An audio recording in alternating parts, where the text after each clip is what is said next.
ସଚିନ ତେନ୍ଦୁଲକରଙ୍କ ଝିଅ ସାରା ତେନ୍ଦୁଲକର ସୁମନ ଗିଲଙ୍କୁ ନିଜ ମନ କଥା କହିଥିଲେ। ସାରାଙ୍କ ବାପା ସଚିନ ତେନ୍ଦୁଲକର ଏହି କଥା ଶୁଣି ଭଡକି ଯାଇଥିଲେ। ଆଗକୁ ଦେଖିବା ପୂର୍ବରୁ ସୁମନ ଗିଲଙ୍କ ପାଇଁ ଏହି ଭିଡିଓଟିକୁ ଲାଇକ୍ କରନ୍ତୁ। ତା ସହିତ ଚ୍ୟାନେଲଟିକୁ ସବସ୍କ୍ରାଇବ କରି ବେଲ୍ ଆଇକନଟିକୁ ପ୍ରେସ୍ କରିଦିଅନ୍ତୁ।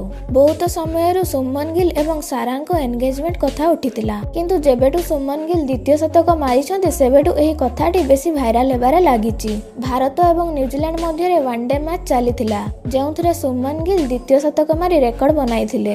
ଏହା ଦେଖି ସାରା ଟ୍ୱିଟ୍ କରିଥିଲେ ଯେ ତମେ ବହୁତ ଭଲ ଖେଳିଲ ସୁମନ, ଏବଂ ତମର ଆଜିର ବ୍ୟାଟିଂ ଦେଖି ମଜା ଆସିଗଲା। ତମେ ଆଗକୁ ବି ଏମିତି ଖେଳୁଥାଅ ବୋଲି କହିଥିଲେ। ଯେବେଠୁ ସାରା ତେନ୍ଦୁଲକର ଏହି ଟ୍ୱିଟ୍ କରିଛନ୍ତି ସେବେଠୁ ଏହି ଦୁଇ ଜଣଙ୍କ ବିଷୟରେ ଚର୍ଚ୍ଚା ବଢି ଚାଲିଛି। ଲୋକମାନେ ସେମାନଙ୍କୁ ଜଲ୍ଦି ବିବାହ କରିବାକୁ କହିଥିଲେ, କାରଣ ଲୋକମାନଙ୍କୁ ତାଙ୍କ ଯୋଡିଟି ଖୁବ୍ ପସନ୍ଦ ଆସିଥିଲା। ସାରାଙ୍କ ବାପା ସଚିନ ତେନ୍ଦୁଲକରଙ୍କୁ ଯେତେବେଳେ ଗୋଟେ ଇଣ୍ଟରଭ୍ୟୁରେ ଏମାନଙ୍କ ବିଷୟରେ ପଚାରିଥିଲେ, ସେତେବେଳେ ସେ କହିଥିଲେ ଯେ ସାରା ଏବେ ବଡ ହେଇଯାଇଛି, ସେ ଏବେ ତା କ୍ୟାରିୟର ବନାଉଛି। ସୁମନ ଗିଲ ଏବଂ ସାରା ଦୁହେଁ ଭଲ ସାଙ୍ଗ। ଯଦି ସେମାନେ ଏହି କଥାକୁ ଆଗକୁ ବଢେଇବେ ତେବେ ତାଙ୍କର କିଛି ଆପତ୍ତି ନାହିଁ ବୋଲି ସେ କହିଥିଲେ।